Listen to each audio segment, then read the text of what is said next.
بسم الله الرحمن الرحيم وقيل يا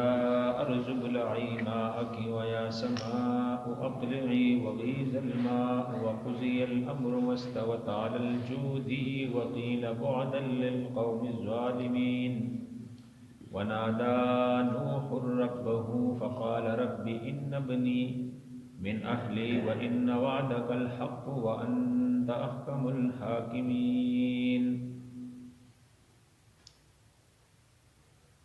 وقیل یا ارض ابلعی وقیل اور کہا گیا یعنی حکم دیا گیا یا ارض اے زمین ابلعی نکل لے اپنی پانی ماء کی اپنا پانی ویا سماء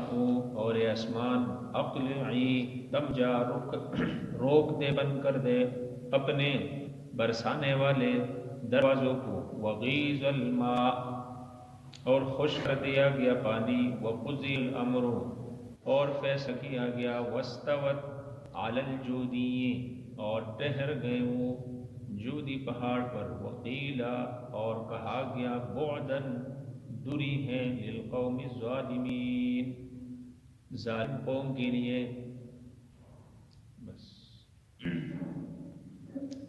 وقیل یا ارض ابلعی ماءک ویا سماء اقلعی وغیض الماء وقضی الامر حضرت نوح علیہ السلام کے متعلق ذکر ہے اور اس کے قوم کے متعلق آپ نے ان کے سرکشی کا قوم کی ہٹ درمی اور قوم کی نافرمانی کے بارے میں ذکر سنا اور حضرت نوح علیہ السلام کا مسلسل جد و جہد اور اس کی جو محنت تھی اور دعوت و تبلیغ کا کام تھا وہ بھی ایک لمبا عرصہ اور لمبا زمانے پر مشتمل تھا۔ پھر اللہ تعالیٰ کی طرف سے حکم آیا کہ اب تیاری کر کشتی بناؤ اور علامت عذاب آنے سے پہلے بتایا گیا کہ تنور سے پانی نکلے گا۔ پھر پانی آیا، کشتی اس پہ سوار ہوئی اور غرق ہوئی، دنیا جہاں کا سارا نظام درہم ہو گیا۔ یہ صرف ایک انسان کی نافرمانی کی وجہ سے کل جہاں برباد ہوا۔ اب جب پانی اس دنیا پر آیا تو بڑے بڑے پہاڑ کے چوٹیوں پر وہ کیا ہوا؟ اوپر چلا گیا، بڑے بڑے پہاڑ ڈوب گئے، دنیا جہاں کا سارا تصویر ختم ہو گئی۔ اب یہ کشتی بعض روایتوں کے اندر 105 یا اس طرح کچھ لکھا ہے کہ یہ اتنے دن مسلسل اس کے اوپر چلتی رہی، تیرتی رہی،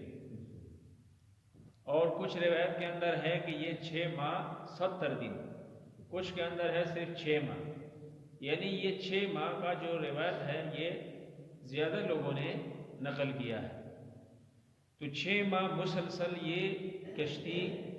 اس پانی کے اوپر تیرتی رہی، چلتی رہی، اور جب 6 ماہ کے دوران یہ سفر میں تھی نا، یہ کشتی سفر میں تھی۔ بعض مفسرین لکھتے ہیں کہ یہ کشتی جب بیت اللہ کے قریب پہنچ گئی، جہاں بیت اللہ ہے، اللہ کا گھر، جب یہ وہاں پہنچے تو اس کشتی نے اللہ کے حکم سے 7 چکر بھی لگا دیے، اور اللہ نے اپنے گھر کو اس پانی سے اوپر کر دیا تھا، اٹھا لیا تھا۔ اللہ کے لیے کچھ بھی مشکل نہیں ہے۔ پھر جب 7 چکر لگائے اس کے بعد یہ آگے چلی، تو یہ حضرت نوح علیہ السلام کا جو اصلی وطن تھا عراق، موصل شہر، اس کے قریب جا کر جودی پہاڑ، آج بھی جودی پہاڑ کے نام سے مشہور ہے، اس پہاڑ کے ساتھ یہ ٹہرے۔ جب وہاں یہ رکی، اللہ تعالیٰ کا حکم آیا کہ بھئی پانی، زمین کو اللہ نے حکم دیا یا ارض ابلعی ماءکی، اے زمین اپنے پانی کو نگل لے، اور آسمان کو اللہ نے حکم دیا اے میرے آسمان اقلعی، اپنے بہنے والے دروازوں کو بند کر دے۔ آسمان بھی تھم گیا، زمین بھی تھم گئی، اور یہ کشتی اب جودی پہاڑ کے ساتھ رکی ہے۔ یہاں اس سے قبل کہ یہ اس پہاڑ کے ساتھ کتنے دن رہی، جو وہاں رکی، یہ کتنے ایام وہاں ٹھہری رہی، تو علماء لکھتے ہیں کہ یہ کم از کم تقریباً 1 مہینہ وہاں اس جودی پہاڑ کے ساتھ رکی رہی، اور اللہ نے حکم دیا تھا آسمان کو اپنے دروازے بند کرنے کا، اور زمین کو حکم دیا تھا کہ بھئی جتنا پانی تو نے نکالا ہے اب وہ سارا کا سارا پانی جذب کر دے، نگل لے۔ زمین وہ سارا کا سارا پانی اندر کی طرف کھینچ کر جذب کر لیا،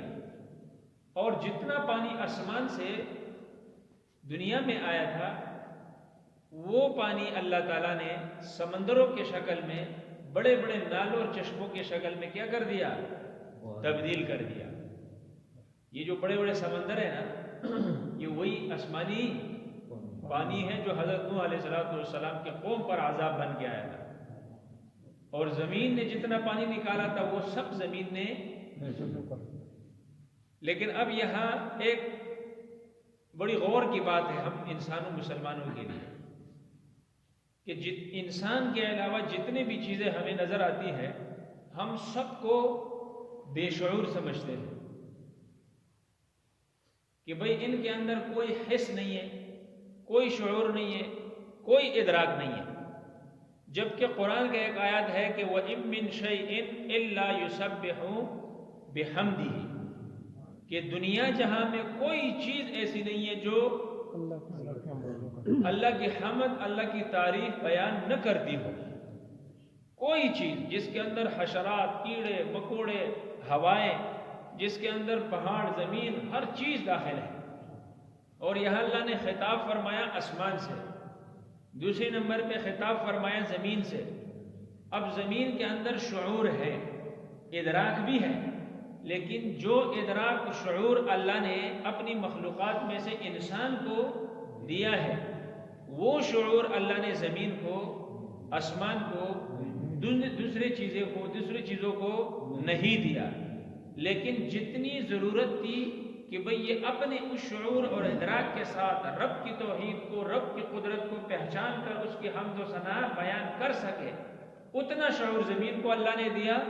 اتنا شعور اور ادراک انسان سے ہٹ کر دوسرے مخلوقات کو دیا، اور سب سے زیادہ ادراک اور شعور اللہ نے جو دیا وہ انسان کو دیا۔ اب آسمان کو ایک بار رب نے کہا، اللہ نے آسمان کو ایک بار کہا کہ بھئی تو برسنا شروع کر، وہ برستا رہا، رکا نہیں، اور جب رب کا حکم آیا کہ اے آسمان، آیات کے اندر ہے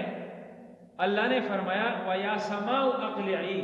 اے آسمان اپنے دروازے بند کر، تو فوراً آسمان نے اپنے دروازے بند کر دیے، اور زمین سے اللہ نے کہا یا ارض ابلعی ماءکی، اپنے پانی کو اپنے اندر دوبارہ جذب کر لے،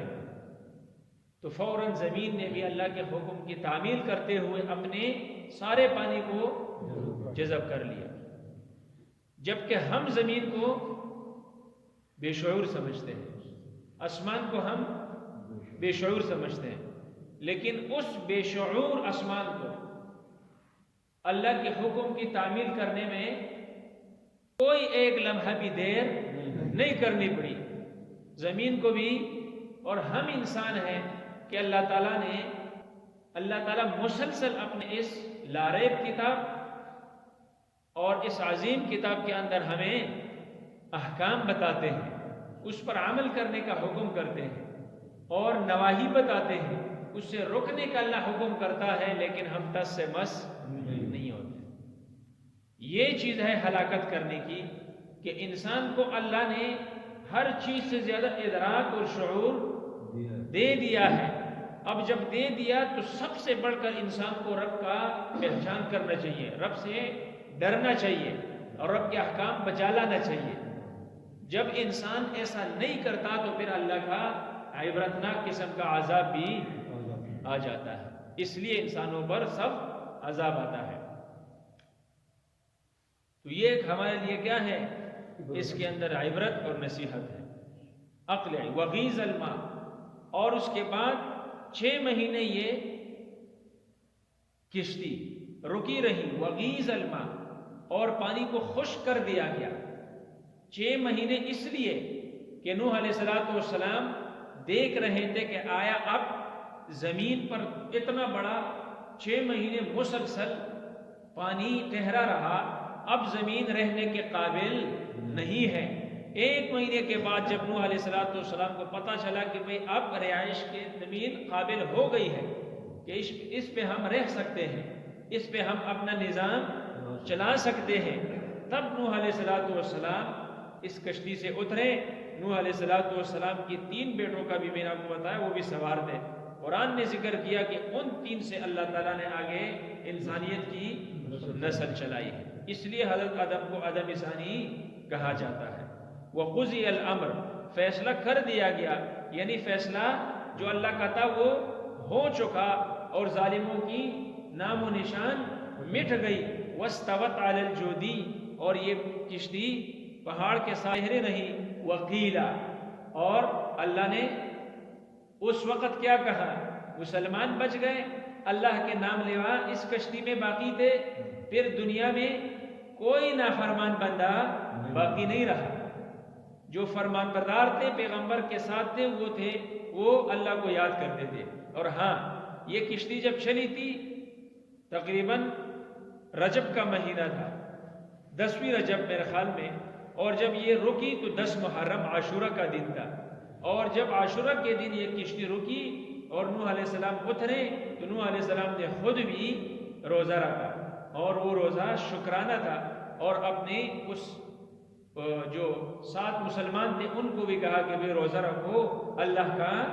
شکر ادا کرو۔ تو یہ جو عاشورہ کا روزہ تھا یہ اس امت پر بھی شروع میں فرض تھا، پھر جب رمضان کا مہینہ اللہ نے اس امت کے لیے مقرر کر دیا، فرض کر دیا، تو وہ عاشورہ کا مہینہ اب سنت ہے لیکن فرض، اور یہ قدیم انبیاء کے دور سے یہ عاشورہ کا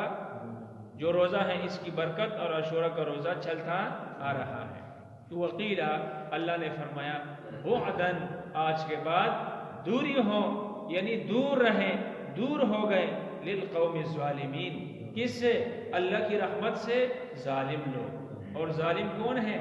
جو کافر ہیں اور جو مشرک ہیں، یہ سب سے بڑے کیا ہیں؟ ظالم ہیں۔ اور یہ کشتی جب رکی اور یہ سب سارا کچھ جو آپ نے سنا یہ ہوا تو نوح علیہ السلام کو اپنا بیٹا یاد آیا کہ میرا بیٹا بھی تو اس بڑے بڑے موجوں کا لقمہ اجل بنا، اس کا شکار بنا۔ تو اللہ تعالیٰ سے اس نے التجا کی، دعا کی اپنے بیٹے کے متعلق، کہ اللہ نے جو نوح علیہ السلام کے ساتھ کلام فرمائی، اس کا ذکر انشاءاللہ کل کی آیتوں میں کریں گے۔ فَاذْكُرُونِی أَذْكُرْكُمْ